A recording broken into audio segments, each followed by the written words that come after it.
Good morning all. നമ്മൾ എടുക്കാൻ പോകുന്ന പേപ്പറിൻ്റെ പേര് Indian constitution and politics, federalism, decentralisation and political dynamics എന്നുള്ള പേപ്പറാണ് നിങ്ങൾക്ക് തേർഡ് സെമസ്റ്ററിൽ ഉള്ളത്.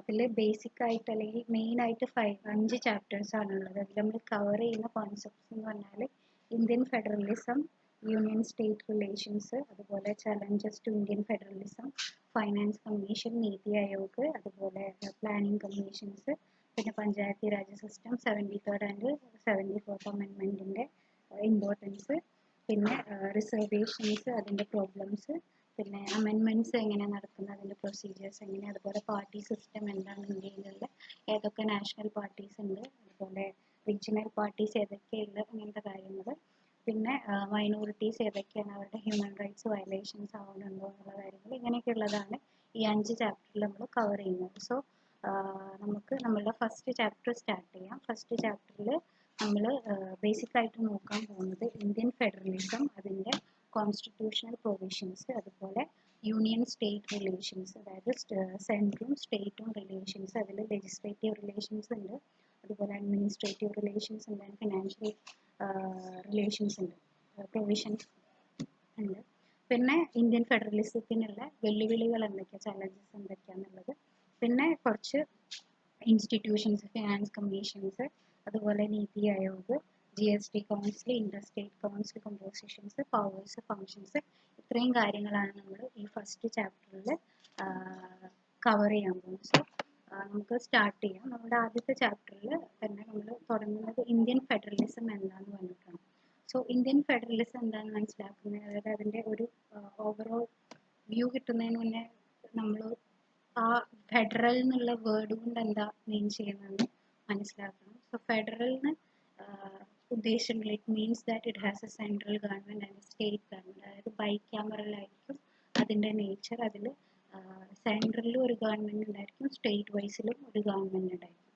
സോ ഇതിന് നിങ്ങളുടെ സ്റ്റഡി മെറ്റീരിയൽസിൽ പറഞ്ഞിട്ടുള്ളത് article 1 of Indian constitution says that India, that is Bharat, ഇന്ത്യനെ നമ്മൾ വേറൊരു പേരിലൂടെ അല്ലെങ്കിൽ ഇന്ത്യയെ ഭാരത് എന്ന് പറഞ്ഞിട്ട് നമ്മൾ അറിയപ്പെടുന്നുണ്ട്.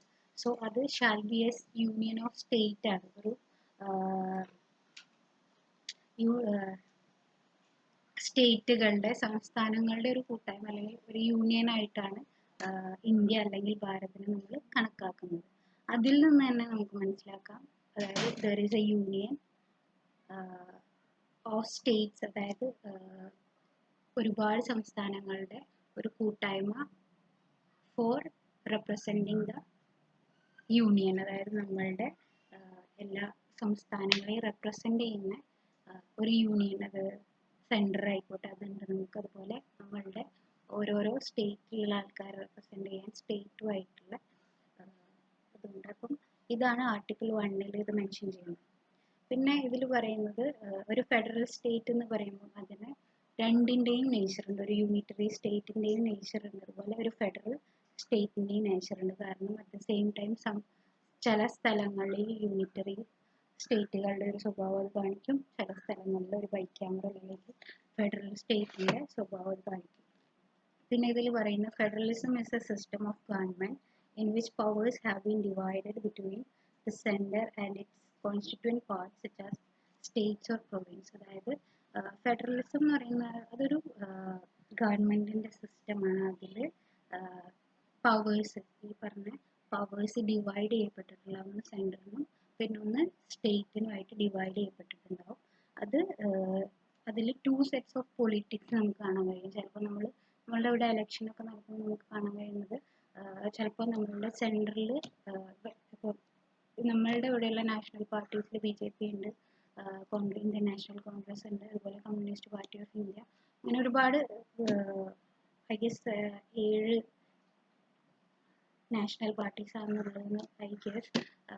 അപ്പം ആ പാർട്ടീസൊക്കെ ഉണ്ട്. സോ സെൻട്രൽ ഗവൺമെൻറ്റിൽ വരിക ചിലപ്പം ഇപ്പോൾ ഉള്ളത് തന്നെ നമ്മളുടെ BJP ആണ്. പിന്നെ സ്റ്റേറ്റ് ഗവൺമെൻറ്റിൽ കേരളത്തിലുള്ളത് LDF ആണ്. സോ 2 കൈൻഡ് ഓഫ് പൊളിറ്റിക്സ് ആണ് നമ്മൾ ഈ പറഞ്ഞ ഫെഡറൽ സ്റ്റേറ്റിൽ കാണുന്നത്. പിന്നെ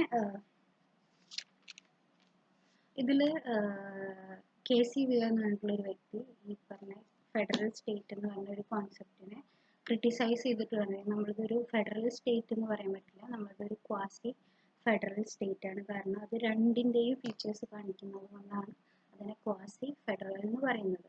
പിന്നെ ഈ ഒരു ഇതിൽ ബേസിക് ആയിട്ട് കുറച്ച് ഫീച്ചേഴ്സ് പറയുന്നുണ്ട്, എങ്ങനെയാണ് ഒരു സ്റ്റേറ്റ് ഫെഡറൽ ആവുക, അതിന് എന്തൊക്കെ കാര്യങ്ങളാണ് വേണ്ടത് എന്നുള്ളത് ഇതിൽ മെൻഷൻ ചെയ്യുന്നത്. അതിൽ ആദ്യത്തെ തന്നെ റിട്ടൺ കോൺസ്റ്റിറ്റ്യൂഷൻ ആണ്. അതായത് നമ്മളുടെ one of the largest written constitution in the world ആണ്. ലോകത്തിലെ തന്നെ ഏറ്റവും വലിയ എഴുതപ്പെട്ട ഭരണഘടനയുള്ള ഒന്നാണ് നമ്മുടെ ഇന്ത്യൻ കോൺസ്റ്റിറ്റ്യൂഷൻ. അതിൽ തുടക്കത്തിൽ, അതായത് when the constitution was formed in 1950, അതായത് 1950 അതിൻ്റെ പരിപാടി, അതായത് അതിൻ്റെ തുടക്കം 1949 നവംബർ അല്ലെങ്കിൽ ആ കാലഘട്ടത്തിൽ കംപ്ലീറ്റ് ആയെങ്കിലും ജനുവരി 26-നാണത് നമ്മൾ റിപ്പബ്ലിക് ഡേ എന്ന് പറഞ്ഞിട്ട് ഡിക്ലെയർ ചെയ്യുന്ന ആ സമയത്ത് കൊണ്ടുവന്നിട്ടുള്ളതിൽ 395 ആർട്ടിക്കിളും അതുപോലെ 22 പാർട്സും 8 ഷെഡ്യൂൾസും ആണ് അതിലുണ്ടായിരുന്നത്. പക്ഷെ ഇപ്പോഴത്തെ കണക്ക് പ്രകാരം 470 ആർട്ടിക്കിളും 25 പാർട്സും അതുപോലെ 12 ഷെഡ്യൂൾസും ആണ് നമ്മളുടെ ഇന്ത്യൻ കോൺസ്റ്റിറ്റ്യൂഷനിലുള്ളത്. അതുകൊണ്ട് തന്നെ റിട്ടൺ കോൺസ്റ്റിറ്റ്യൂഷൻ ആവണം എന്നുള്ളത് ഫെഡറൽ സ്റ്റേറ്റ് ആവാനുള്ളൊരു മാനദണ്ഡം അല്ലെങ്കിൽ ക്രൈറ്റീരിയ. പിന്നെ രണ്ടാമത്തെ ഫീച്ചർ എന്ന് പറഞ്ഞാൽ റിജിഡ് കോൺസ്റ്റിറ്റ്യൂഷൻ എന്നുള്ളതാണ്. റിജിഡ് കോൺസ്റ്റിറ്റ്യൂഷൻ എന്ന് പറഞ്ഞാൽ ഒത്തിരി constitution should be little bit എന്താ പറയുക കോംപ്ലക്സ് ആയിരിക്കണം, ഒത്തിരി സങ്കീർണമായിട്ടുള്ള, അതായത് ഈസിലി നമുക്ക് എന്തും നടത്താൻ പറ്റുന്ന ഒരു കോൺസ്റ്റിറ്റ്യൂഷൻ ആവരുത്. ദാറ്റ് ഷുഡ് ബി കോംപ്ലിക്കേറ്റഡ്, ഒത്തിരി കോംപ്ലിക്കേറ്റഡ് ആയിട്ടുള്ള ഒരു കോൺസ്റ്റിറ്റ്യൂഷൻ. അതായത് ഇപ്പം നമ്മൾ സെലക്ട് ചെയ്ത് വിടുന്ന പാർട്ടീസ് ആയിക്കോട്ടെ, നമ്മളുടെ സ്റ്റേറ്റ് ലെജിസ്ലേച്ചർ ആയിക്കോട്ടെ അല്ലെങ്കിൽ സെൻട്രൽ, അവർക്ക് തോന്നിയ പോലെ എന്തെങ്കിലും പാസ്സാക്കാനായിട്ട് പറ്റാതിരിക്കാൻ പറ്റുന്ന ഒരു കോൺസ്റ്റിറ്റ്യൂഷൻ ആവണം. അതിൽ if they take that kind of situation അല്ലെങ്കിൽ that kind of decisions നമ്മളുടെ പാർലമെന്റിന് അതുപോലെ സ്റ്റേറ്റ് ലെജിസ്ലേച്ചറിനും ജോയിന്റ് സിറ്റിങ്ങിലൂടെ, ഈവൻ ജുഡീഷ്യറിക്ക് ജോയിന്റ് സിറ്റിങ്ങിലൂടെ ആ ലോ അൺകോൺസ്റ്റിറ്റ്യൂഷണൽ ആക്കാനുള്ള അധികാരമുണ്ട്. അതുകൊണ്ടാണ് ഇത്തിരി റിജിഡ് കോൺസ്റ്റിറ്റ്യൂഷൻ എന്ന് ഇതിനെ പറയുന്നത്. മൂന്നാമത്തെ ഒരു സവിശേഷത എന്ന് പറഞ്ഞാൽ ഡുവൽ ഗവൺമെന്റ്. നമ്മൾ തുടക്കം തൊട്ട് പറയുന്നത് ഫെഡറൽ സ്റ്റേറ്റ് എന്ന് പറഞ്ഞാൽ ഡുവൽ ഗവൺമെന്റ് ആണ്. അതായത് ഒന്നിൽ സെൻട്രും ഒന്നിൽ സ്റ്റേറ്റ് ഗവൺമെന്റും അവരുടെ ജൂറിസ്ഡിക്ഷൻ കൊണ്ടുവരുന്നതാണ് ഡുവൽ ഗവൺമെന്റ്. അതായത് യൂണിറ്ററി സ്റ്റേറ്റ്, ഇതിൽ നമ്മൾ ഫെഡറൽ സ്റ്റേറ്റിന്റെ ഒരു നേരെ ഓപ്പോസിറ്റ് ആണ് യൂണിറ്ററി സ്റ്റേറ്റ് എന്ന് പറയുന്നത്. അതായത് ഫെഡറൽ സ്റ്റേറ്റിൽ 2 പേര് ഗവൺമെന്റിനെ കൺട്രോൾ ചെയ്യുമ്പോൾ യൂണിറ്ററി സ്റ്റേറ്റിൽ ഒറ്റ നാഷണൽ ഗവൺമെന്റ് മാത്രമേ ഉണ്ടായിട്ടുള്ളൂ എന്നുള്ളതാണ് ഡുവൽ ഗവൺമെന്റിൽ പറയാനുള്ളത്. പിന്നെ നാലാമത്തെ ഒരു സവിശേഷത എന്ന് പറഞ്ഞാൽ ഡിസ്ട്രിബ്യൂഷൻ ഓഫ് പവേഴ്സ് ആണ്. അതായത് ഇതിൽ പവേഴ്സ് ഡിസ്ട്രിബ്യൂട്ട് ചെയ്യപ്പെട്ടിട്ടുണ്ട്. ആ പവേഴ്സ് ഡിസ്ട്രിബ്യൂട്ട് ചെയ്തത് അക്കോർഡിംഗ് ടു ദ ലിസ്റ്റ് ആണ്. നമ്മൾ സെക്കൻഡ് സെമസ്റ്ററിൽ പഠിച്ചിട്ടുണ്ടായിരുന്നു ഒരുപാട് 3 ലിസ്റ്റുകൾ. ഒന്ന് യൂണിയൻ ലിസ്റ്റ്, കോൺകറന്റ് ലിസ്റ്റ്, അതുപോലെ സ്റ്റേറ്റ് ലിസ്റ്റ്. അങ്ങനെ 3 ലിസ്റ്റുകൾ നമ്മൾ പഠിച്ചിട്ടുണ്ടായിരുന്നു. അതിൽ യൂണിയനിൽ പെടുന്ന കുറേ കാര്യങ്ങളുണ്ട്, കോൺകറന്റിൽ പെടുന്ന കുറേ കാര്യങ്ങളുണ്ട്, അതുപോലെ സ്റ്റേറ്റ് ലിസ്റ്റിൽ പെടുന്ന കുറേ കാര്യങ്ങളുണ്ട്. ഇതിൽ യൂണിയനിലെയും കോൺകറന്റ് ലിസ്റ്റിലെയും പെടുന്ന കാര്യത്തിൽ ലോ എൻഫോഴ്സ് ചെയ്യാൻ അല്ലെങ്കിൽ ലോ ക്രിയേറ്റ് ചെയ്യാനായിട്ട് നമ്മുടെ സെൻട്രൽ ഗവൺമെന്റിന് സാധിക്കും. പക്ഷെ സ്റ്റേറ്റ് ലിസ്റ്റിലുള്ള കാര്യങ്ങൾക്ക് ഫസ്റ്റ് ഡിസിഷൻ അല്ലെങ്കിൽ അതിൻ്റെ ലോ ക്രിയേറ്റ് ചെയ്യുന്നത് സ്റ്റേറ്റ് ഗവൺമെന്റ് ആയിരിക്കും. അതാണ് ഇതിലെ ഡിസ്ട്രിബ്യൂഷൻ ഓഫ് പവേഴ്സിൽ മെയിനായിട്ട് പറയുന്നത്. പിന്നെയുള്ള ഒരു അടുത്ത സവിശേഷത എന്ന് പറഞ്ഞാൽ സുപ്രീമസി ഓഫ് കോൺസ്റ്റിറ്റ്യൂഷൻ ആണ്.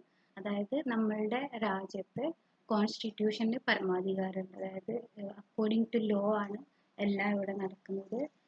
ലോക്ക് എതിരായിട്ട് നടന്നതിൻ്റെ ദർ ഷുഡ് ബി പണിഷ്മെന്റ് എന്നുള്ള ഒരു കാര്യമുള്ളതുകൊണ്ട്, അതായത് ഈവൻ പാർലമെന്റ് ആയിക്കോട്ടെ സ്റ്റേറ്റ് ഗവൺമെന്റ് ആയിക്കോട്ടെ, ദേ കാൻ ഗോ ബിയോണ്ട് എന്താ പറയുക കോൺസ്റ്റിറ്റ്യൂഷന് എതിരോ അല്ലെങ്കിൽ അഗെയിൻസ്റ്റ് കോൺസ്റ്റിറ്റ്യൂഷൻ പോകാനോ സാധിക്കില്ല. If they do so constitution അതിവർക്കെതിരെ അതിനുള്ള നിയമ നടപടികൾ എടുക്കും എന്നുള്ളതാണ്. ഇതിനോട് കണക്ട് ചെയ്തിട്ട് തന്നെയാണ് ആറാമത്തെ നമ്മളുടെ ഫീച്ചർ, അത് അതോറിറ്റി ഓഫ് കോർട്സ് എന്നുള്ളത്. അതായത് ഈ കോൺസ്റ്റിറ്റ്യൂഷനെ എൻഫോഴ്സ് ചെയ്യാൻ, അതായത് കോൺസ്റ്റിറ്റ്യൂഷനിലുള്ള ലോസ് എൻഫോഴ്സ് ചെയ്യാൻ വേണ്ടിയിട്ടുള്ള ഒരു എന്താ പറയുക അതോറിറ്റി നമ്മളുടെ കോർട്സ്. മെയിനായിട്ട് ഇന്ത്യയിൽ സുപ്രീം കോർട്ടാണ് നമ്മളുടെ ഹയസ്റ്റ് ആയിട്ടുള്ള കോർട്ട്. പിന്നെ നമുക്ക് ഹൈക്കോർട്ട് ഉണ്ട്, സ്റ്റേറ്റുകൾക്ക് മജിസ്ട്രേറ്റ് കോർട്ട് ഉണ്ട്, സിവിൽ കോർട്സ് ഒക്കെ ഉണ്ട്.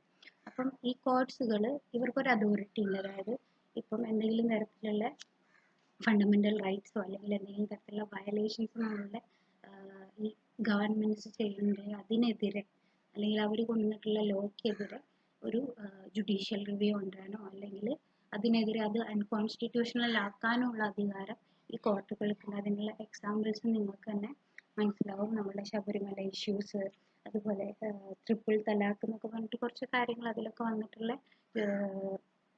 സ്റ്റേറ്റ്മെന്റ്സ് എന്തൊക്കെയാണെന്നുള്ളത് നോക്കിയാൽ നമുക്ക് മനസ്സിലാവും. പിന്നെ ലാസ്റ്റ് ആയിട്ടുള്ള സവിശേഷതയാണ് ബൈക്യാമറൽ ലെജിസ്ലേച്ചർ.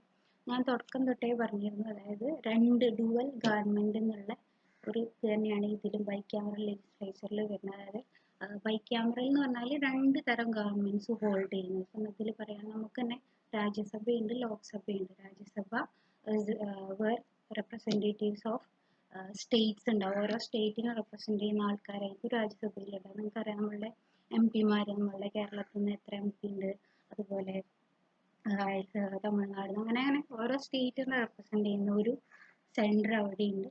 അതുപോലെ ലോക്സഭ നമ്മളുടെ വേറൊരു ഗവൺമെന്റ് പോലെ തന്നെ അത് representatives of people's of India ആണ്. ഇന്ത്യയിലെ ജനങ്ങളുടെ റെപ്രസെൻറ്റേറ്റീവ്സ് ആയിട്ടുള്ള ആൾക്കാരെ അങ്ങോട്ട് വരുന്നത്. അങ്ങനെ രണ്ട് തരം ഇതാണ്. അപ്പോൾ ഇത്രയാണ് മെയിനായിട്ട് ഫെഡറലിസത്തിൽ നമുക്ക് പറയാനുള്ളത്. ഇനി ഇതിൽ ബാക്കിയുള്ള കാര്യം നമ്മൾ കണ്ടിന്യൂ ചെയ്യും.